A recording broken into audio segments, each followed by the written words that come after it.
Field के अंदर इसको लेकर कन्फ्यूजन के अंदर है। यानी कि कन्फ्यूज़ है वो इन चीज़ों को लेकर क्योंकि उनको इन चीज़ों के अबाउट नॉलेज नहीं। तो इंशाल्लाह आज की मीटिंग अंदर आपको इसके हवाले से मुकम्मल रहनुमाई की जाएगी कि सेंट्रलाइज़्ड सिस्टम क्या होता है, डिसेंट्रलाइज़्ड सिस्टम क्या होता है, इसके अंदर डिफरेंट क्या होता है और सेकंड नंबर ब्लॉकचेन टेक्नोलॉजी क्या होती है, कैसे वर्क करती है और ब्लॉक कैसे है यानी कि इसका मीन क्या है। इट इज़ इन तमाम चीज़ों के ऊपर आज हम डिस्कशन करेंगे, बातचीत करेंगे।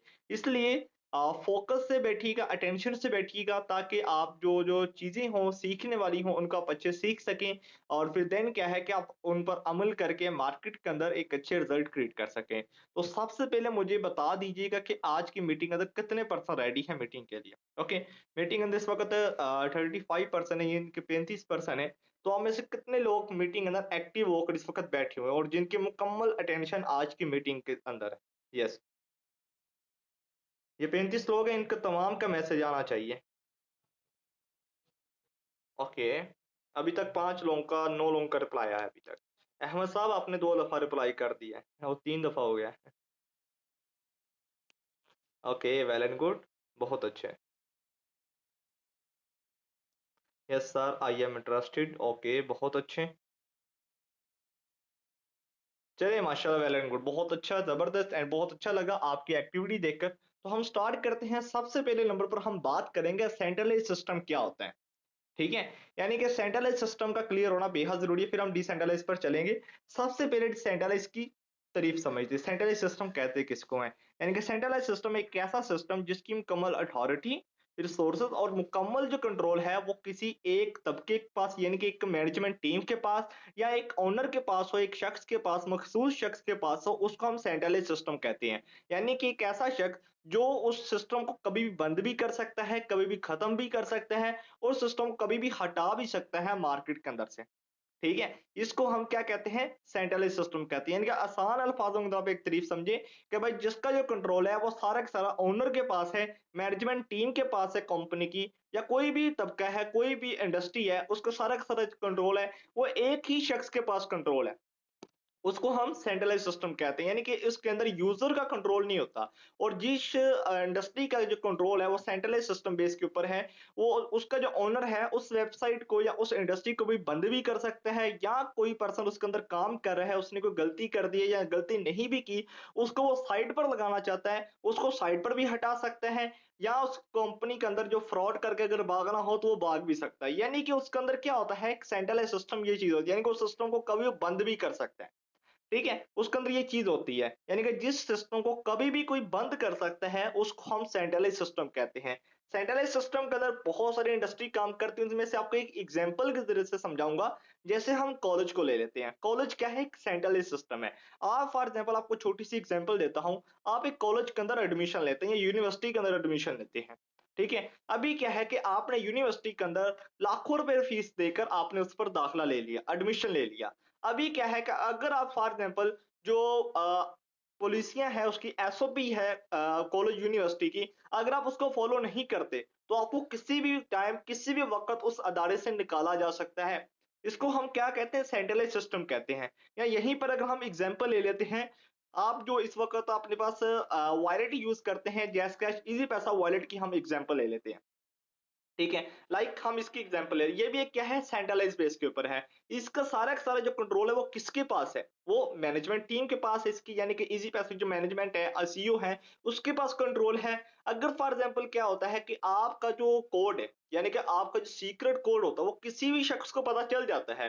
वो आपकी इन्फॉर्मेशन को चेक कर सकते हैं। अगर फॉर एग्ज़ाम्पल कल को एक ऐसा सिस्टम आ जाता है, हैकिंग आपको पता है इस वक़्त कैसे अरूज के ऊपर है, लोग इस सिस्टम को हैक भी कर सकते हैं। इस तरह की जो इंडस्ट्रियाँ होती हैं, यानी कि इनके अंदर सिक्योरिटी इश्यू होते हैं। ठीक है? अगर ये यहाँ पर हैक हो जाता है, आपकी जितनी भी इन्फॉर्मेशन होती है सेंट्रलाइज़ सिस्टम के अंदर, वो सारी की सारी लीक हो जाती है क्योंकि इसके अंदर आपकी मुकम्मल वेरिफिकेशन इन्फॉर्मेशन लगती है, जो भी सेंट्रलाइज़ सिस्टम होता है। ठीक है? यानी कि उसके अंदर आपका घर का पता भी लगता है, सीएनसी नंबर भी लगता है, ईटीसी इस तरह के मुख्तलिफ जीमेल हो गया, फ़ोन नंबर हो गया, इस तरह के मुकम्मल इन्फॉर्मेशन आपकी इन जैसे सिस्टम के अंदर लगती है सेंट्रलाइज़ सिस्टम के अंदर। अगर फॉर एग्ज़ाम्पल आपने किसी इंडस्ट्री के अंदर आप पार्ट बने हैं और वो जो इंडस्ट्री है वो सेंट्रलाइज़ बेस के ऊपर है और उसका जो सारी की सारी इन्फॉर्मेशन है, आपकी जो इन्फॉर्मेशन मौजूद होती है, वो एक मखसूस शख्स के पास मौजूद लाज़िमन होती है। यानी कि जो उस कंपनी का ओनर होता है सेंट्रलाइज सिस्टम के अंदर, ठीक है। अभी क्या है, वो आपकी इंफॉर्मेशन को गलत भी यूज कर सकता है, आपकी आपकी इंफॉर्मेशन को अमानत के तौर भी रख सकता है, या आपकी इंफॉर्मेशन को लीक भी कर सकता है, किसी थर्ड पार्टी पर्सन के पास आपकी इंफॉर्मेशन को सेल भी कर सकता है। ठीक है, यानी कि आप सेंट्रलाइज सिस्टम के अंदर आपकी जो इंफॉर्मेशन होती है, आपकी जो वर्किंग होती है, आपकी जो मेहनत होती है, वो सिक्योर नहीं होती। उसका ओनर कभी भी आपको एक बहुत बड़ा झटका दे सकता है। आपने वहां पर अगर बहुत मेहनत की हो, आपने चाहे 10 साल उस इंडस्ट्री के अंदर क्यों ले लगाए, लेकिन अगर आप उस इंडस्ट्री के एसओपी को फॉलो नहीं करते, या आप क्या है कि उसका जो ओनर है उसकी बात को तस्लीम नहीं करते, बात को नहीं मानते, वो कभी भी आपको इंडस्ट्री से फारिग कर सकता है। इसको हम क्या कहते हैं, सेंट्रलाइज सिस्टम कहते हैं। अब इंशाल्लाह इस पर अब मैं नेक्स्ट इस पर कंपेरिज भी करूंगा, और आपको कंपेयर करके आपको इंशाल्लाह एक अच्छे अंदाज के अंदर इस पर क्लियर करूंगा। अभी जस्ट आपको मैंने डेफिनेशन समझाई इसकी। उसके बाद हम बात आ जाते हैं व्हाट इज डिसेंट्रलाइज सिस्टम। अभी डिसेंट्रलाइज सिस्टम क्या है? डिसेंट्रलाइज सिस्टम एक ऐसा सिस्टम जिसका जो कंट्रोल है वो कम्युनिटी के पास भी हो और ओनर के पास भी हो। यानी कि इस इंडस्ट्री के अंदर आप एक चीज समझिएगा, यानी कि इस इंडस्ट्री को कभी भी कोई बंद नहीं कर सकता, जो इंडस्ट्री डिसेंट्रलाइज सिस्टम के ऊपर होती है, क्योंकि ये ब्लॉकचेन टेक्नोलॉजी पर काम करती है, ब्लॉकचेन पर कन्वर्ट होती है। ब्लॉकचेन क्या होती है, इस पर इंशाल्लाह हम बातचीत करेंगे। सबसे पहले नंबर पर आप एक चीज समझिएगा, डिसेंट्रलाइज सिस्टम के अंदर, डिसेंट्रलाइज सिस्टम के अंदर कोई एडमन नहीं होता, यानी कि किसी मखसूस तबके का आप पर कंट्रोल नहीं होता। आप किसी भी शख्स की, अगर आपको एक छोटी सी एग्जांपल देना चाहूंगा, आप यहां पर कोई स्टार्टअप करते हैं किसी इंडस्ट्री के अंदर डिसेंट्रलाइज सिस्टम के अंदर, ठीक है। उसके बाद क्या होता है कि आप किसी भी शख्स की अगर इंफॉर्मेशन चेक करना चाहते हैं, तो आप उसकी इंफॉर्मेशन भी चेक कर सकते हैं। डिसेंट्रलाइज सिस्टम के अंदर एक और भी आपके पास बेनिफिट होता है, अगर फॉर एग्जांपल पूरे वर्ल्ड के अंदर जितनी भी ट्रांजेक्शन होती हैं, यानी कि जो इंडस्ट्री रियल डिसेंट्रलाइज बेस के ऊपर होगी, उसके अंदर जितनी भी ट्रांजेक्शन होती हैं, वो आपको भी शो हो रही होती हैं कि भाई ये जो ट्रांजेक्शन है इतने टाइम पर इस शख्स को हुई है। यानी कि आप उसके स्मार्ट कॉन्ट्रैक्ट जो एड्रेस होता है, किसी भी इंडस्ट्री का स्मार्ट कॉन्ट्रैक्ट एड्रेस होता है जो इंडस्ट्री डिसेंट्रलाइज बेस पर होती है, आप उस स्मार्ट कॉन्ट्रैक्ट एड्रेस के जरिए से किसी भी शख्स की इंफॉर्मेशन चेक कर सकते हैं, उसको देख सकते हैं इसने कब ट्रांजेक्शन की थी, या ये वर्किंग कैसे करता है, ईटीएल से ही आप इस चीज को तमाम को चेक कर सकते हैं। और आपको एक पते की बात बताना चाहूंगा, डिसेंट्रलाइज सिस्टम के अंदर आपकी जो इंफॉर्मेशन होती है वो सिक्योर होती है, क्योंकि वहां पर आपकी पर्सनल इंफॉर्मेशन लगती नहीं है। वहां पर ना तो आपको आईडी कार्ड की पिक्चर लगती है, ना तो आपके घर का एड्रेस लगता है, ना तो वहां पर आपकी कुछ फोन नंबर वगैरह लगता है, इस तरह की कोई भी चीज नहीं लगती। जैसे कि हम कुछ एप्स को ले लेते हैं, जिसके अंदर हमारे पास ट्रस्ट वैलेट भी आ जाता है, 1 इंच वैलेट भी आ जाता है, मेटामास्क भी आ जाता है, टोकन पॉकेट वॉलेट भी आ जाता है, बाइनेंस भी आ जाता है, एंड इट इज इस तरह मुख्तलिफ वॉलेट है जो मौजूद है मार्केट के अंदर। ओके, ये सारे के सारे किस बेस के ऊपर है? डिसेंट्रलाइज बेस के ऊपर है। यानी कि क्या है कि इनके अंदर आपकी जो इंफॉर्मेशन वो मौजूद होती है। कल को आपको छोटी सी एग्जांपल देता हूँ, छोटी सी एग्जांपल देता हूं। अगर इनमें से कल को एग्जांपल देता हूं कि आपने अपना जो अकाउंट है वो 1 इंच वैलेट पर बनाया है, और कल को पाकिस्तान के अंदर अगर 1 इंच वैलेट बैंड हो जाता है, भाई पीछे ट्रस्ट वैलेट मौजूद है, आप वही जो अपनी 12 की है वो ट्रस्ट वैलेट में लगा सकते हैं। या इसके अंदर ये भी चीज होती है, कल को अगर फॉर एग्जांपल पाकिस्तान का, मैं ऐसा होगा नहीं कभी भी, लेकिन आपको एग्जांपल दे रहा हूं, आपको एक एग्जांपल के जरिए से समझा रहा हूं, ठीक है। यानी कि कल को अगर ऐसा कोई सीन बनता है, लेकिन बाद में जैसे ही ये पाकिस्तान के अंदर ओपन होता है, तो आप अपनी जो 12 की, आपकी जो पहले 12 की आपको इन वैलेट के जरिए से मिली होती है, यानी कि प्राइवेट की मिली होती है, वही जो 12 की आप लगाकर अपना दोबारा से अकाउंट लॉग इन कर सकते हैं। लेकिन वहीं पर अगर हम सेंट्रलाइज सिस्टम पर आ जाएं, तो उसके अंदर क्या होता है, अगर वो एक दफा बंद हो गया तो दोबारा से आपकी जितनी भी अकाउंट होता है वो सारे के साथ सफाया हो जाता है, आपको अकाउंट आपका वाश होकर मिलता है। लेकिन इसके अंदर क्या होता है कि आपके पास कंट्रोल मौजूद होता है, ठीक है। यानी कि आपके पास अथॉरिटी होती है आपके अकाउंट की, आपकी वेरिफिकेशन की। तो अभी यहां तक कितने पर्सन को क्लियर है सेंट्रलाइज को और डिसेंट्रलाइज ले को? फिर इंशाल्लाह अभी हम इस पर कंपेरिजन पर थोड़ी सी इस पर डिस्कशन करते हैं, बातचीत करते हैं कि इसके अंदर और उसके अंदर डिफरेंट क्या होता है। यस, कितने पर्सन को यहां तक क्लियर है सेंट्रलाइज और डिसेंट्रलाइज सिस्टम को लेकर? ओके, क्लियर है। जल्दी से टाइप करें, क्योंकि 41% बैठे हुए हैं और इतनी डीली सी एक्टिविटी ना आप दिखाएं अपनी, क्योंकि माशाल्लाह मैं गर्मी के अंदर बैठा हूँ पंखा बंद करके आप लोगों के लिए। Okay, very good. चले, माशाल्लाह जबरदस्त हो गया। ओके, अभी हम इस पर कंपेयर पर बात करते हैं, यानी कि इसके अंदर कंपेरिज क्या होता है, फर्क क्या होता है इन दोनों इंडस्ट्री के अंदर, ठीक है। सबसे पहले नंबर पर सेंट्रलाइज सिस्टम की हम बात करते हैं। सेंट्रलाइज सिस्टम के अंदर आपका जो फंड होता है आप कंट्रोल नहीं होता, आपका उस पर कंट्रोल नहीं होता। ठीक है? यानी कि आपका जो फंड होता है, आपकी जो इनकम होती है, वो उसका जो कंट्रोल है वो आपके पास नहीं होता, उसका सारा का सारा जो कंट्रोल है वो किसके पास होता है? उस अदारे के पास। जैसे कि हम बैंक को ले लेते हैं, आपने एक अकाउंट खुलवाया मीज़ान बैंक के अंदर, ही एग्ज़ाम्पल ले लेते हैं, आपने अपना एक अकाउंट है मीज़ान बैंक के अंदर, आपने एक अकाउंट खुलवाया। आपने अपने अकाउंट के अंदर एग्ज़ाम्पल ले लेते हैं 10 लाख रुपए जमा करवा दिया आपने। अभी आप अगले ही दिन चाहते हैं कि मैं 10 लाख रुपए की ट्रांज़ैक्शन कर लूँ, मैं विथड्रॉ करना चाहता हूँ 10 लाख रुपए का। तो आप कभी नहीं कर सकते फ़ौरन 10 लाख रुपए का। फ़ौरन आपने एक टाइम में 1 करोड़ भी जमा करवा सकते हो, ठीक है?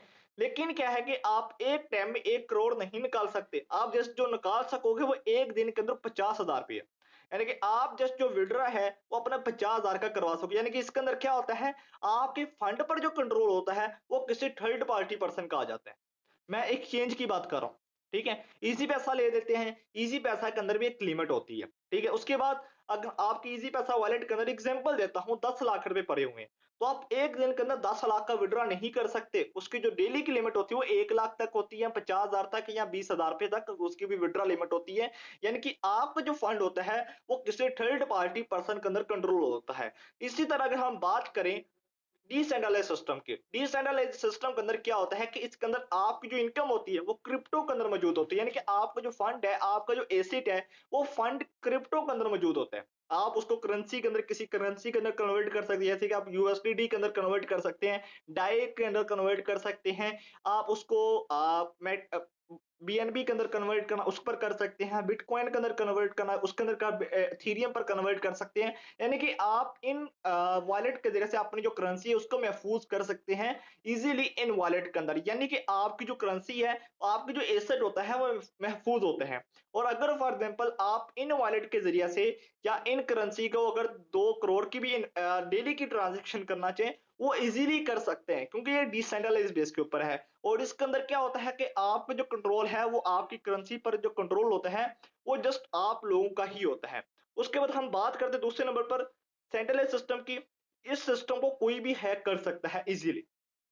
यानी कि जो सिस्टम है सेंट्रलाइज्ड बेस के ऊपर होते हैं, अगर कोई वेबसाइट है उस सिस्टम को कोई भी इजीली हैक कर सकता है। लेकिन वहीं पर अगर हम बात करें डिसेंट्रलाइज्ड सिस्टम की, तो उसको कभी कोई हैक नहीं कर सकता क्योंकि उसके अंदर ब्लॉक बने होते हैं। यानी कि आपकी जितनी भी इंफॉर्मेशन होती है वो एक ब्लॉक की शक्ल में मौजूद होती है। उस इंफॉर्मेशन को कभी कोई हैक नहीं कर सकता। अगर पर्सन आपको एग्जांपल देता हूं, एक शख्स है किसी पर्सन की इंफॉर्मेशन हैक करना चाहता है, तो भाई उसको जितने भी वर्ल्ड के अंदर कंप्यूटर मौजूद है, यानी कि जितने भी वर्ल्ड के अंदर लोगों ने उस इंडस्ट्री के अंदर उस अकाउंट बनाया हुए वहां पर, सबसे पहले नंबर पर तो उनको उनके अकाउंट अपनी तरह हैक करना पड़ेंगे। तो जो मैं ये समझता हूँ इम्पॉसिबल है। अगर उस पर एग्जांपल देता हूँ, जो कंपनी का ओनर भी होता है, जिसने वो कंपनी बनाई होती है, जिसने वो वेबसाइट बनाई होती है, उसने बनाकर ब्लॉकचेन पर कन्वर्ट कर दी होती है, डिसेंट्रलाइज कर दी होती है उसने।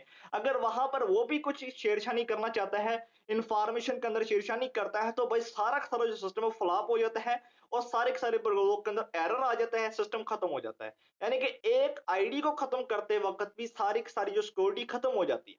ठीक है?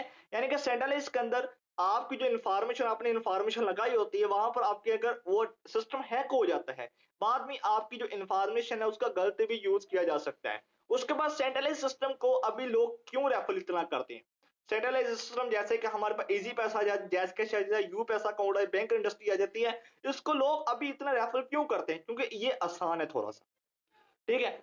और डिसेंट्रलाइज सिस्टम थोड़ा सा इससे थोड़ा सा मुश्किल है, लेकिन इसलिए लोग इस पर ज्यादा कन्वर्ट होते हैं। लेकिन आज के दौर के अंदर अगर बात की जाए तो सबसे ज्यादा बेनिफिट होता है आपको इसके अंदर चीज होता है। जैसे कि आपको छोटी सी एग्जांपल देना चाहूंगा। अगर फॉर एग्जांपल क्या है कि आप अपना बैंक से पैसे निकलवाना चाहते हैं चेक के जरिए से, आपके पास चेक है और आप पैसे निकलवाना चाहते हैं, भाई पहले तो आपको चेक लिखना पड़ेगा, बाद में उसको आपको कंफर्म करवाना पड़ेगा। कंफर्म करवाने के बाद फिर आपको नेक्स्ट प्रोसेस जो होंगे, प्रोसेस के बाद फिर आपको देन पेमेंट मिलेगी। लेकिन यहाँ पर क्या होता है डिसेंट्रलाइज्ड सिस्टम में, ब्लॉकचेन के अंदर क्या होता है, इन वॉलेट के अंदर जो आपके पास वॉलेट शो हो रही है, यहाँ पर किसी भी तरह की आपको अथॉरिटी की जरूरत नहीं होती। लेकिन इसके अंदर एक ये भी सीन होता है सेंट्रलाइज सिस्टम के अंदर कि वहां पर अगर फॉर एग्जांपल आपने वॉलेट के अंदर अगर आपके ज्यादा पैसे जमा हो जाते हैं, यानी कि अगर आप एक काम करते हैं कबार का, एग्जांपल दे रहा हूं, अगर आप एक कबार का काम करते हैं, कबार आप, ठीक है? आपके वॉलेट में अगर एक दिन में 1 लाख की या 2 लाख की ट्रांज़ैक्शन हो जाती है, तो भई अदारे आपको पकड़ लेते हैं कि भई आपके वॉलेट में इतनी पेमेंट कहाँ से आ रही है? आप तो ये काम करते हैं, जब आपने अकाउंट खुलवाया तो हमें आपने यही कहा था, यानी कि आपका अकाउंट पकड़ा जा सकता है। लेकिन वहीं पर अगर हम बात करें डिसेंट्रलाइज़्ड सिस्टम की, तो उसके अंदर किसी भी तरह की आपको इन्फॉर्मेशन की आप पर कोई भी इस तरह का रूल लागू नहीं होता। आप जितनी भी ट्रांज़ैक्शन करना वो ईज़िली कर सकते हैं। आपको कोई भी इदारा नहीं पकड़, उसके अंदर सिक्योरिटी इश्यू नहीं होता। ओके, उसके बाद नेक्स्ट पॉइंट पर चलते हैं कि सेंट्रलाइज़्ड सिस्टम के अंदर जो चीज़ होती है उसके अंदर हेल्पलाइन नंबर मौजूद होता है। लेकिन वहीं पर अगर हम डिसेंट्रलाइज्ड सिस्टम की बात करें, तो उसके अंदर हेल्पलाइन नंबर आपको नहीं देखने को मिलता। वहाँ पर क्या है, कुछ मखसूस क्वेश्चंस होते हैं, उन्होंने अपनी एक साइट बनाई होती है, वहाँ पर आप अपनी जो प्रॉब्लम आ रही है इज़िली उनको सोल्व करवा सकते हैं। ये एक मैं ये समझता हूँ कि सेंट्रलाइज्ड सिस्टम का एक मेन पॉइंट है। मैं यहाँ पर आपको इसकी नेगेटिविटी बताऊँगा, वहाँ पर कुछ पॉजिटिविटी बताऊँगा, ताकि आप ये ना समझिए कि सर पता नहीं सेंट्रलाइज्ड सिस्टम को फ्लॉप ही कह रहे हैं। ऐसा कुछ भी नहीं है, लेकिन आपको इसके अंदर डिफरेंट शेयर कर रहा हूँ। ओके? उसके बाद नेक्स्ट हम बात कर लेते हैं, अगर फॉर एग्जांपल जो सेंट्रलाइज्ड सिस्टम होता है, वो उसके अंदर आपको मुकम्मल वेरिफिकेशन की ज़रूरत होती है। आपको अपना फंड अगर निकलवाना है, आपको तब भी मुकम्मल वेरिफिकेशन देना पड़ती है। जैसे कि आपको छोटी-सी एग्ज़ाम्पल देता हूँ। मैं अगर अपना एटीएम कार्ड पर गया, एटीएम से पैसे निकलवाने, और मेरी मेरा जो कार्ड है एटीएम मशीन के अंदर गिर जाता है। उसके बाद क्या होगा, मुझे अपना एटीएम कार्ड निकलवाने के लिए पहले मुकम्मल वेरिफिकेशन करना पड़ेगा। ठीक है? क्योंकि मेरे साथ ऐसा हो चुका है, मैं आपको इसलिए बता पा रहा हूँ। ओके?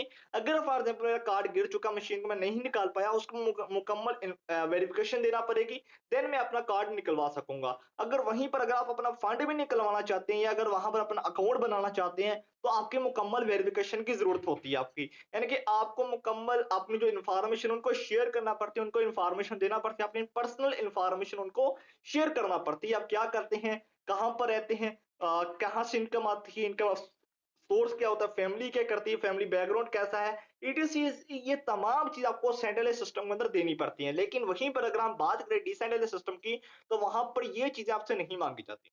ठीक है? वहाँ पर जस्ट क्या होता है, आपकी एक तो जीमेल लगाई जाती है, जीमेल लगती है, लेकिन वहीं पर अगर बात करें हम जिस इंडस्ट्री के अंदर अभी हम काम कर रहे हैं, ना तो वहाँ पर आपकी जीमेल अकाउंट लगता है, ना तो आपका फ़ोन नंबर लगता है। उसके बाद अगर हम नेक्स्ट पॉइंट की बात करें, तो सेंट्रलाइज़्ड जो सिस्टम होता है, ओके, सबसे पहले मुझे बता दें यहाँ तक कितने पर्सन को क्लियर है? ओके, यहाँ तक कितने पर्सन को क्लियर है? समझ आ रही है? जी, समझ आ रही है? ओके, चलिए माशाल्लाह ज़बरदस्त हो गया। हम नेक्स्ट पॉइंट की तरफ चलते हैं। जो सेंट्रलाइज़्ड सिस्टम होता है, उसको कभी भी कोई भी शख्स बंद कर सकता है। जो उस कंपनी का ओनर होता है, उस इंडस्ट्री को कभी भी बंद भी कर सकता है। जैसे कि हम छोटी-सी एग्ज़ाम्पल लेते हैं। आप आर्मी के अंदर जाते हैं, यानी कि आप आर्मी के अंदर अपनी जॉब के लिए अप्लाई किया, कोई भी जॉब के लिए आपने अप्लाई किया, वो एक क्या है, सेंट्रलाइज्ड सिस्टम है। वहां पर आपने जॉब के लिए अप्लाई किया, जॉब के बाद क्या होता है कि वो जो इंडस्ट्री है, कल को अगर फॉर एग्जांपल उसके अंदर कुछ लोग को निकाला जाता है, वहां पर अगर आपका नाम लिस्ट के अंदर आ जाता है, तो आपको भी निकाला जा सकता है। यानी कि ये सेंट्रलाइज्ड सिस्टम होता है, यानी कि जिसके अंदर आपकी मुकम्मल सिक्योरिटी नहीं होती, आपका फ्यूचर नहीं होता कि यार हाँ आप लॉन्ग टर्म के लिए इसके अंदर चलोगे, नहीं, आपको कभी भी निकाला जा सकता है। ठीक है? यानी कि क्या है, इसी तरह अगर हम बैंकिंग इंडस्ट्री को ले लेते हैं, कुछ और वैलिड को ले लेते हैं, वहां पर वो कभी भी इंडस्ट्री बंद हो जाती है, अगर वो इदारा बंद हो जाता है, तो भाई आपकी जो मेहनत होती है वो फ्लॉप हो जाती है सेंट्रलाइज सिस्टम के अंदर। इसलिए क्या होता है कि अगर हम डिसेंट्रलाइज सिस्टम की बात करें, उसको कभी भी कोई बंद नहीं कर सकता। वो जब मैं ब्लॉकचेन आपके साथ कन्वर्ट करूंगा, ब्लॉकचेन आपके साथ शेयर करूंगा, तो आपको इंशाल्लाह क्लियर हो जाएगा वहां पर कि यार इसको बंद क्यों नहीं कर सकते। ठीक है? इसी तरह क्या होता है, फॉर एग्जाम्पल आप सेंट्रलाइज सिस्टम है, उसके अंदर जो सारा का सारा जो कंट्रोल होता है वो एक ओनर के पास होता है, यानी कि उसके अंदर सिर्फ एक ओनर ही होता है जो उस अदारे को कंट्रोल कर रहा होता है। लेकिन वहीं पर अगर हम बात करें डिसेंट्रलाइज सिस्टम की, तो उसको यूजर कंट्रोल कर रहा होता है। यानी कि अगर फॉर एग्जांपल आप बैठे हुए हैं, आप अपनी अप प्लान को चेक करना चाहते हैं कि आपकी अप प्लान की कैसी एक्टिविटी जा रही है, वो क्या कर रहा है, कैसे कर रहा है, इसी इस तरह की आप तमाम एक्टिविटी को चेक कर सकते हैं। या आप चेक करना चाहते हैं इस इंडस्ट्री के अंदर, जिस अदारे के अंदर मैं काम कर रहा हूँ, ये वर्ल्ड वाइड इसकी कितनी कम्युनिटी है, इसके अंदर कितने लोग काम कर रहे हैं और कौन सा शख्स कहाँ से है, इस तरह की तमाम चीजें आप चेक कर सकते हैं इजीली अपने वॉलेट के जरिए से, अपने मोबाइल के जरिए से। ये ब्लॉकचेन डिसेंट्रलाइज्ड सिस्टम की पावर है कि आपको ये तमाम चीजें मिल सकती हैं। अभी हम आज चलते हैं व्हाट इज ब्लॉकचेन टेक्नोलॉजी। ठीक है, ओके, अभी हम यहाँ पर बात करें तो what is blockchain technology. Blockchain technology एक ऐसा सिस्टम होता है जिसका सारा का सारा जो एग्जैक्ट होता है, सारा का सारा जो कनेक्शन होता है वो इंटरनेट के साथ होते हैं।